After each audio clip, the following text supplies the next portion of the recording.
Olá para todos, sejam bem-vindos e vamos aqui. Quais são os pecados mais cometidos pelo homem e pela mulher? O ser humano é pecador na sua essência, ele é pecador por natureza. Nele habita a natureza do pecado que foi herdado de Adão. Salmo 51, verso 5, Davi disse: Em iniquidade eu fui formado, e em pecado me concebeu a minha mãe. Davi reconhece que nasceu com a natureza do pecado e desde sua infância possui uma propensão natural pelo pecado, como qualquer ser humano. Todo ser humano possui uma propensão ou uma inclinação natural para o pecado. Romanos 7, verso 18, Paulo disse: Porque bem sei que em mim, isto é, na minha carne, não habita bem algum. Não habita na dele e nem na nossa e nem a de ninguém. Então o ser humano é pecador por natureza e nele habita a natureza do pecado. Conforme Paulo disse, por um homem entrou o pecado no mundo e a morte passou a todos os homens e por isso todos pecaram, sem exceção. Não existe nenhuma exceção. Gálatas 5, verso 24, Paulo disse: Os que são de Cristo crucificaram a carne com suas paixões e concupiscências, desejos desenfreados por coisas da natureza, da carne, pelo pecado. Crucificaram. Apenas crucificou. Não ficou imune ao pecado. Não ficou livre, apenas crucificou. Então podemos dizer que a pessoa se converte, mas a carne não. Enquanto viver, passará por tentações e suas inclinações pelo pecado. Existe uma diferença entre pecar e viver no pecado. O salvo não faz do pecado uma prática habitual, já aquele que vive no pecado, ele faz do pecado um hábito. Ele não se importa se é pecado ou não, porque ele não tem interesse pela verdade. Por isso ele vai pecar, ele vai viver na prática do pecado. João disse: Não pequeis, mas se pecarmos, temos um advogado. Não é uma exceção, mas é porque devido à natureza do pecado do ser humano, ele está sujeito a pecar. Então, tanto o homem quanto a mulher estão sujeitos às tentações e pecar devido à sua natureza. Às vezes, os tipos de pecados entre homem e mulher não sejam os mesmos na totalidade devido às tendências do mundo, tendências mundanas, como moda, por exemplo, personalidade. Eu vou ler aqui Efésios 2, e verso 2, ou 3, deixa eu ver aqui, para dar um exemplo aqui. Vamos ler aqui. Acerca de tendências. Em que noutro tempo andastes, segundo o curso deste mundo, veja bem, segundo as tendências do mundo, segundo o príncipe das potestades do ar, do espírito que agora opera nos filhos da desobediência, entre os quais todos nós também, todos, se referindo a todos antes de sua conversão viviam no pecado.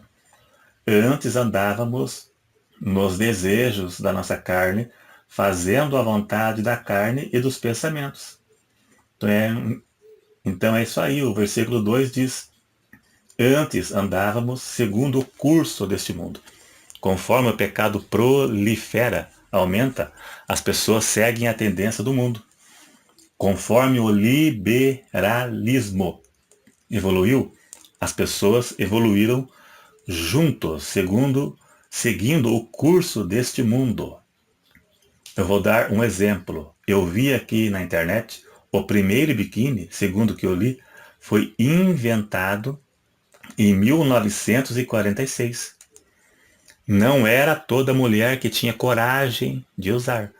Eu vi um dia aqui, eu acho que a primeira mulher que usou um biquíni, eu nem lembro mais, mas tem na internet, se você pesquisar você acha. Então o primeiro foi inventado em 1946. E hoje Qualquer uma usa, inclusive crente. Hoje, crente postam fotos de biquíni no Facebook.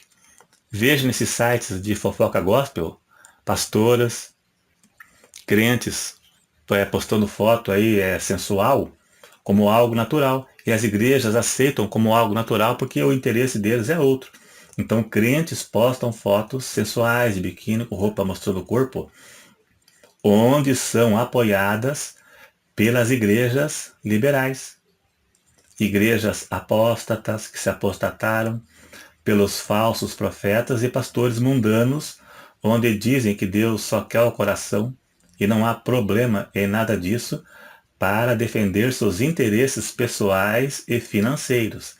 São profissionais da fé, administradores de igreja, e é o retrato do atual cristianismo de hoje, mundano e apóstata. Então, a origem das tentações está nos desejos e inclinações do coração da pessoa. É aí que surge a cobiça interna e parte para o externo, né? Parte para o ato. Tiago 1,14. Eu vou ler aqui para prosseguirmos aqui o estudo. Mas cada um é tentado quando atraído e engodado pela sua própria concupiscência, por aquilo que o atrai.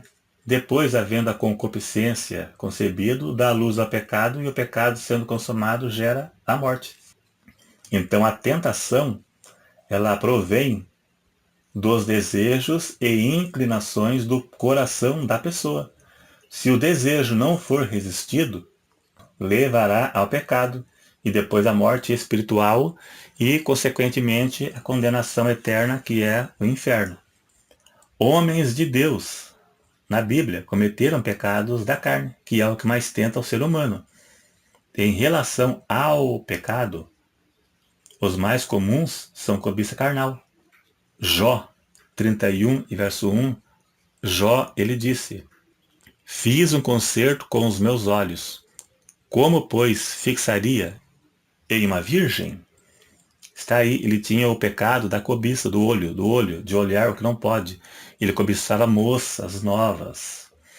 Isaías 6, verso 5, Isaías também tinha um problema de o chamado boca suja hoje. Então disse eu: ai de mim que vou perecendo, porque eu sou um homem de lábios impuros e habito no meio de um povo de impuros lábios. Ele falava, com certeza falava palavrões, como hoje também tem, por aí. Salomão, por exemplo, foi vencido pela cobiça, pelo pecado sexual. Pecado que herdou de seu pai Davi. Mas Davi se arrependeu. Pagou caro, teve um preço, mas foi perdoado. Sansão morreu devido à cobiça por mulher, que é o mesmo pecado de Davi e de Salomão. Sansão se arrependeu, foi salvo, mas ele pagou caro, custou caro o seu pecado. Então são os pecados da atualidade, pois a natureza do ser humano é a mesma daqueles tempos. Cobiça por sexo, dinheiro, né, se ceder a tentações, são as mesmas de sempre. Poder, e muito mais hoje, com o acesso fácil à pornografia e à sensualidade feminina, que tenta no campo sexual, da cobiça, do olho, do pensamento impuro. Então podemos afirmar que o pecado mais cometido pelo homem, se referindo ao sexo masculino, é a cobiça carnal. Coisas relacionadas a sexo, como cobiça e pornografia, onde uma conduz a outra. Ele vê pornografia e alimenta o que ele assistiu quando vê mulheres na rua. Tudo aquilo que ele viu vem aquela sobrecarga na cabeça dele. Agora já a mulher, eu creio que seja a sensualidade, não estou dizendo que é o maior de todos, mas pelo menos um dos maiores, né? É a sensualidade, inclusive entre evangélicas, que você vê mulheres dando paz do Senhor com roupa apertada, marcando o corpo, shorts. Eu vejo aqui na minha rua aqui, e os pastores dizem que não tem problema. Tinha, né? Há 30 anos atrás tinha problema. Hoje já não tem mais, né? Porque vai do interesse, né? Quando o interesse muda, muda tudo, né? Tem igrejas, né, que diziam que era pecado, hoje já não fala mais. Poderia até citar o nome, só que eu não vou não. Eu vou ler aqui 1 Timóteo 2,9. Que do mesmo modo as mulheres se ataviem em traje honesto com pudor e modéstia. Tá aí, pudor. Pudor, sentimento de vergonha. Vergonha em exibir o corpo. Aqui envolve a recusa de vestir de tal modo que atraia a atenção para o seu corpo, né? Fugindo dos limites da moderação. No comentário da Bíblia Pentecostal, eu vou ler um trechinho aqui que está escrito assim, abre aspas. É vergonhosa a situação de qualquer igreja que desconsidere o padrão bíblico para o modo modesto de se vestir e que adota os costumes do mundo.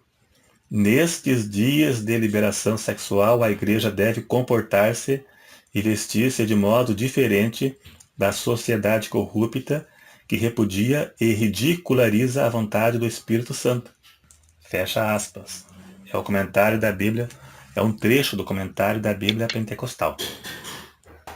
Então a mulher comete a sensualidade, que é lascívia na Bíblia. O homem comete a luxúria, que é a cobiça. Ambos serão condenados se não se arrepender. Romanos 1,32 está escrito que são dignos de morte os que fazem, não somente fazem, mas consente aos que fazem. Consentir é apoiar, apreciar, se divertir. Mesmo que a pessoa não faça tal coisa, mas ela apoia quem faça, será condenada juntamente com aquele que faz. Uma mulher que se veste de forma sensual, que atrai a atenção de homens, despertando o pecado nele, da cobiça, e ele será condenado juntamente com ela, mesmo que a intenção dela não tenha sido isso aí, mas de qualquer forma ela pecou. Quem induz as pessoas ao pecado sofrerá a mesma condenação. Alguns dizem que roupa não salva. Realmente a roupa não salva. Mas a mulher sensual peca. Então, no caso, a roupa não salvou, mas levou ao pecado, né? Essa história que Deus só quer o coração é uma mentira do diabo. Me desculpe se você é de uma igreja desta, né? Tem muitos teólogos bons na internet. Só que eles não falam certas coisas porque eles têm medo, porque muitos são vendedores de livro, pregam por cachê, então eles precisam de popularidade. Vendem cursos de teologia, então eles precisam de popularidade, não pode ofender as pessoas, né? Então eles acabam escondendo muita coisa, né, que deveriam falar e não falam de medo mesmo, porque precisam de público. E é o papel das igrejas. Igrejas precisam de público. Pequenas igrejas, grandes negócios. Ou grandes igrejas, negócio maior ainda. Então daí eles escondem. Igrejas que tinham coisas com pecado, hoje não tem mais. Há 30 anos atrás tudo era pecado. Hoje as mulheres dão paz do Senhor de shorts, de calça leg, de decote, cabelo colorido. Né? Então aquilo que eles tinham com pecado hoje não é mais, porque precisam de dinheiro, eles têm que arrecadar. Os pastores, eles têm que bater a meta. Se não bater a meta, tira ele, põe outro. Precisa arrecadar. Virou um comércio, na verdade, né? Então é isso aí, então. Não vou generalizar, né? Quem está em pé, não caia. Siga você. Muitos já me disseram assim, minha igreja era assim, agora ficou assim. Eu digo, siga você. Não olhe para os outros, siga você. Você conhece a verdade? Então siga. É isso aí. Se gostou, clique em gostei. Alguns eu acho que não vão gostar, mas não tem problema. É isso aí então. Se não for inscrito, se inscreva e até o próximo.